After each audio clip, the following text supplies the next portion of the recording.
Okay, guys and girls, it's John again. I am servant of Enlil and Jah Jehovah, and I've made a couple videos so far discussing my thoughts on the various family of the Annunaki and the Sumerian gods and the conflict and geopolitical discussions, etc. But I want to just go back to, because just made a video for Ninurta, but I want to do another one because I really wasn't all that happy with it. And just to discuss, basically, I discussed in the last video about Enlil and Enki and the kind of similarity between the story of Odin and Thor and Loki, and the rivalry and the competitiveness, but yet the connectiveness and the family and Asgard. And there's a similar play that goes on with the story of Nibiru, and obviously why the scientists of the world don't want to tell you that it exists is for a very similar reason for why in the movie Loki played the trick on Thor and said and told him that his father had died, and he kind of tricked him into thinking that he was wrong, and he's a crafty kind of deceptive thing, so. But at any rate, as for Ninurta, when he went and I'm reading from the exploits of Ninurta, and this is something I downloaded, and it talks about Ninurta, and it says, Lord of lofty station, foremost one who presides over all lords, over the throne dais, Ninurta, whose orders are unalterable, whose allotted fates are faithfully executed, my master. Heaven copulated with a verdant earth, Ninurta, she was born a warrior who knows no fear, the Asag, a child who suckled the power of milk without ever staying with a wet nurse, a foster child, my master, knowing no father, a murder from the mountains, a youth who has come forth, who knows no shame. My hero, you are like a bull. I will take stand beside you, my master, who stands sympathetically towards his own city, who is effective in carrying out his mother's wishes, his sired offspring in the mountains, and spread seeds far and wide.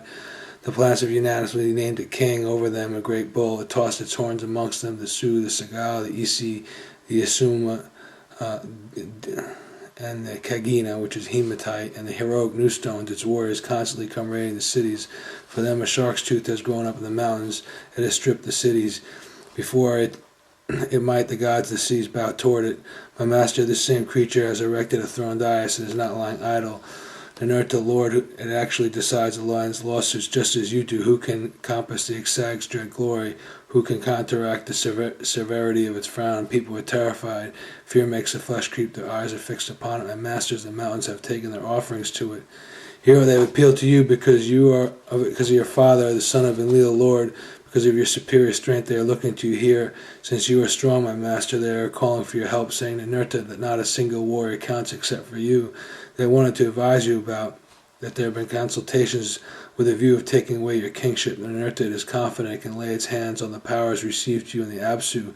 Its face is deformed, its location continually changing day by day. The Asag adds territories to its domain. But you will force it into the shackle of the gods. You, antelope of heaven, must trample the mountains beneath your hooves. Ninurta, Lord, son of Enlil, who has so far been able to resist its assault. The besetting Asag is beyond all control. Its weight is too heavy. Rumors of its army constantly arrive before its soldiers ever seen. The thing's strength is massive. No weapon has ever been able to overturn it. Ninurta, neither the axe nor the all-powerful spear can penetrate its flesh. No warrior has ever been created against you, Lord, who can reach towards the august divine powers, splendid jewel of the gods. You, bull with features of a wild bull with prominent backbone. This fellow is clever. My Ninurta, whose form Enki contemplates with favor, my Uta Ula, Lord, son of Enlil, what is to be done? These are great epic, stories, and let me continue with this because it's a great tale. And the Lord cried, alas, so that heaven trembled. The earth huddled his feet and was terrified at his strength. Enlil became confused and went out of the Ikur. The mountains were devastated. That day the earth became dark and the Annuna trembled. The hero beat his thighs with his fists. The gods dispersed The Annunaki disappeared over the horizon like sheep. The Lord arose, touching the sky, and went up to battle. At one step he covered a league. He was an alarming storm, and rode on the 8 winds towards the rebel lands. His arms grabbed the lance, the mace snarled at the mountains, the club began to devour all the enemy. He fitted the evil wind and the sirocco on a pole. He placed the quiver on its hook. An enormous hurricane, irresistible, went up before the hero, stirred up dust, caused the dust to settle, leveling high and low, filling the holes. It caused a rain of coals and flaming fires, and the fire consumed men. It overturned tall trees by the trunks, reducing forests to heaps. Earth put her hands on her heart and cried harrowingly. The Tigris was muddied, disturbed, clouded, stirred up. He hurried to battle on the boat. Makar Nunta Ia. The people there did not know where to turn. They bumped into walls. The birds tried to lift their heads to fly away, but their wings trailed on the ground. The storm flooded out the fish in the subterranean waters. Their mouths snapped in the air, reduced the animals in the open country to firewood, roasting them like locusts. It was a deluge rising and disastrously ruining the mountains. The hero Ninurta led the march through the rebel lands. He killed their messengers in the mountains. He crushed their cities. He smote their cowherds over the head like fluttering butterflies. He tied together their hands with heron grass so that they dashed their heads against the walls. The lights of the mountains did not gleam in the distance any longer. People gasped for breath. Those people were ill. They hugged themselves. They cursed the earth. They considered the day of the Asag's birth a day of disaster. The Lord caused villainous poison to run over the rebel lands. And as he went, the gulf followed. Anger filled his heart. He rose like a river and spate and engulfed all the enemies. In his heart he beamed at his lion-headed weapon. It flew up like a bird, trampling the mountains for him. It raised itself on its wings to take away the prisoner and the disobedient. It spun around the horizon of heaven to find out what was happening. Someone from afar came to meet him, brought news for the tireless one, the one who never rests, whose wings bear the deluge, the Sarur. What did it gather there for Lord Ninurta? It reported the liberation of the mountains. It explained their intentions to Lord Ninurta. It outlined what people were saying about the Asag. Hero, beware, it said, concerned. The weapon embraced him who it loved. The Sarur addressed Lord Ninurta. Hero, pitfall, net of battle, Ninurta, king, celestial mace, irresistible against the enemy, vigorous one, tempest which rages against the rebel lands, wave which submerges the harvest. King, you have looked on in battles, you looked in the thick of them. Ninurta, after gathering the enemy in the battle, and after erecting a great reed altar, Lord, heavenly serpent, purify your pickaxe and your mace. Ninurta, I will enumerate the names of the warriors you have already slain, the Kuliana, the dragon, the gypsum, the strong copper, the hero six-headed wild ram, the Magalam boat, Lord Samana, the bison bull, the palm tree king, the Anzu bird, the 7-headed snake. Ninurta, you slew them all in the mountains. But Lord, do not venture again to a battle as terrible as that. Do not lift your arm to the smiting of weapons, to the festival of young men, to Inanna's dance. Lord, do not go to such a great battle as this. Do not hurry, fix your feet on the ground. Ninurta the Asag is waiting for you in the mountains. He who is so handsome in his crowned firstborn son, whom Ninurta has decorated with numerous charms, good Lord, whom a princess bore into an end priest, hero who wears horns like the moon, whose long life for the king of the land, who opens the sky with great sublime strength, inundation, who engulfs the banks, Lord Ninurta, full of fearsomeness, who will hurry towards the mountains, proud hero, without fellow, this time you will not equal Asag. But we'll see about that now, won't we? Because, and here we go, what it says. It's a great story. The hero, the son, the pride of his father, the very wise, rising from profound deliberation, Ninurta the Lord, the son of Enlil, gifted with broad wisdom, the god, the Lord, stretched his leg to mount the onager and join the battalions. He spread over the mountains his great, and he caused to go among his people. He went into rebel lands in the vanguard of battle. He gave orders to his lands. He attached it by its cord. The Lord commanded his mace and went to its belt. The hero hastened to the battle, heaven and earth. He prepared the throw stick and shield, and the mountains were smitten and cringed beside the battle legions of the Ninurta. When the hero was girding on his mace, the sun did not wait. The moon went in. They were forgotten. As he marched towards the mountains, it became like pitched. The Asag leapt up at the head of battle, for a club had uprooted the sky, took in its hand. Like a snake it slid its head along the ground. It was a mad dog attacking to kill the helpless, dripping with sweat on its flanks. Like a wall collapsing, the Asag fell on Ninurta, the son of Enlil, like an accursed storm. It howled in a raucous voice. Like a gigantic snake, it roared at the land. It dried up the waters of the mountains, dragged away the tamarisks, tore the flesh of the earth, and covered her with painful wounds. It set fire to the reed beds, bathed the sky in blood, turned it inside out. It dispersed people there. At that moment on the day, the fields became black scum across the extent of the horizon, reddish like purple dye. Truly it was so. Anne was overwhelmed, crouched, wrung his hands on his stomach, and Leal groaned and hid himself in a corner. The Annuna flattened themselves against the walls. The house was full of fearful sighing as of pigeons. The great mountain Leal cried to Enlil, my wife, my son is no longer here. What is there to support me? The Lord, the authority, the Iker, the king who imposes the strong shackle of his father, a cedar rooted in the Anzu, a crown with a broad shade, my son, my security. He is not there anymore. Who will take me by hand? The weapon which loved the Lord, obedient to its master, the Sarer for a lord, Ninurta to his father Nibiru. The awesome splendor enveloped Ninurta like a garment, bound him. Therefore the Lord, the weapon, spoke to Enlil. Ninurta, having great confidence in himself, he will be standing, the waters will be dried up as if by the sun's heat. He will breathe again, he will be standing full of joy. I shall cause horrid storms to rise against the hero Ninurta. As for him who resisted the mountains, he has been amazed by his strength. Now I shall give my orders. You are to follow these instructions. In the field, let him not diminish the population. Let him not cause a lack of posterity. Let him not cause to perish a name of all kinds of species whose destinies I and Leal have decreed. The weapon, its heart reassured, it slapped its thighs. The Sarer began to run. As it entered the rebel lands, it joyfully reported the message to Lord Ninurta. My master, for you and Leal has said, as the deluge before whom the venom is piled up attacks the enemy, let him take the Asag by a shoulder, let him pierce its liver. Let my son enter Iker, then Ninurta, to the limits of heaven and earth. My people will deservedly praise your power. Lord, who trusts in the word of his father, do not tarry. Enlil, storm of the rebel lands, who grinds the mountains like flour, and Ninurta, Enlil's seal-bearer, go to it. Do not tarry. My master, the Asag, has constructed a wall of stakes on an earthen rampart. Its fortress is too high and cannot be reached. Ninurta opened his mouth to speak to the mace. He aimed the lance at the mountains. The Lord stretched out an arm to the clouds. Day became a dark night. He yelled like a storm. The Lord, the wind, in the battles he smote the mountains with a cudgel. The Sarer made the storm wind to rise to heaven, scattering its people. It tore its spittle alone, destroyed the townspeople.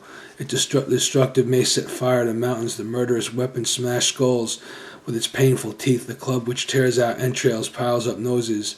The lance was stuck into the ground, and crevices filled with blood. In the rebel lands, dog licked it up like milk. The enemy rose up, crying to wife and child, "You did not lift your arms in prayer to Lord Ninurta."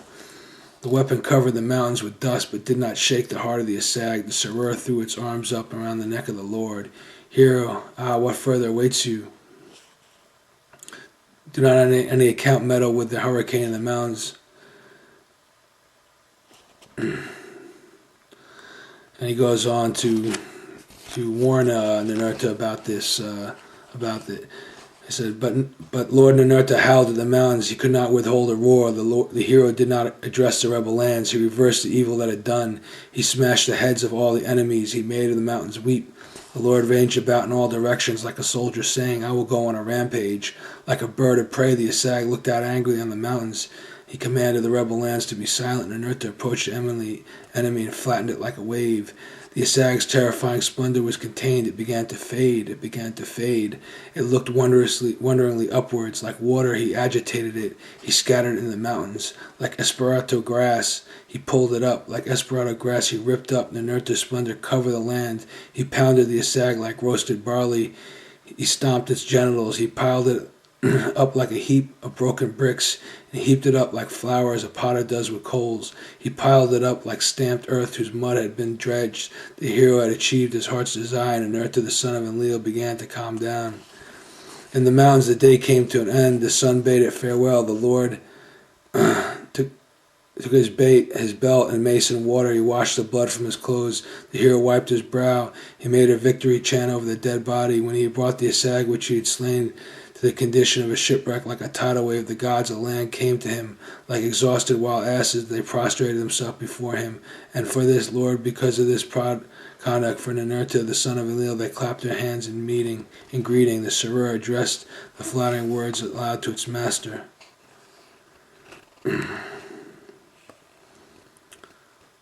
Lord, mess tree in a watered field, here who is like you. My master, beside you there's no one else, nor else can stand like you, nor is anyone born like you. Ninurta, from today on, no one in the mountains will rise against you. My master, if you would give one roar, how they will praise you. Well, anyway, that is another version of the battle with Ninurta versus the Asag, and it tells you basically that the reason why the Lord is the Lord is because he is the champion of the gods, and this is why he has gotten to the tables of destiny, and that is why he is who he is. And this is quite a different story from you in the Christian Bible. You hear the story of the Father and the Son and this, and then in the Sumerians 4,000 years before, you're hearing the story of a hero and of who the reasons why that the Lord is given kinship is because he's a hero. And the Sumerians were wearing symbols of the cross way before, and were the first ones to use it. And the cross was a symbol for Nibiru. So, but yeah, basically, I'm gonna cut it short at that. I wanted to give a little tribute for Ninurta, and apparently it will be his time coming into the next age, which is upon us, and I can say that from what these stories say, that anyone who goes against him will have to deal with this type of fate, which is getting totally crushed. So as like I said, the Christian Bible paints things one way, but a lot of the stories and the flood story and Genesis and even the story of Eden all came from the Sumerians. So and the information changed greatly, and there's reasons for that, obviously, and it goes back to what I'm saying about deception and the people, certain gods, and them not wanting the knowledge to be shared, and they don't, they created other religions and basically kind of wrote out, and it's where you get into this old school versus new school, and as far as the gods are, and if you've seen the movie Clash of the Titans, and I think that's a you think it's kind of a fairy tale, but there's an element of truth to it, because it's basically in that movie, the premises and the gods, why they go to war is because they need to keep humans worshiping them because they're immortal, and that anytime there are other religions that are created and they're worshiping and they're taking the prayers away from another set of gods, this causes great battle, and they certainly view that and creation of lower gods, and then trying to raise them up above the older gods, and that this has really been a ongoing kind of conflict amongst them. So anyway, thank you for your time, and I will be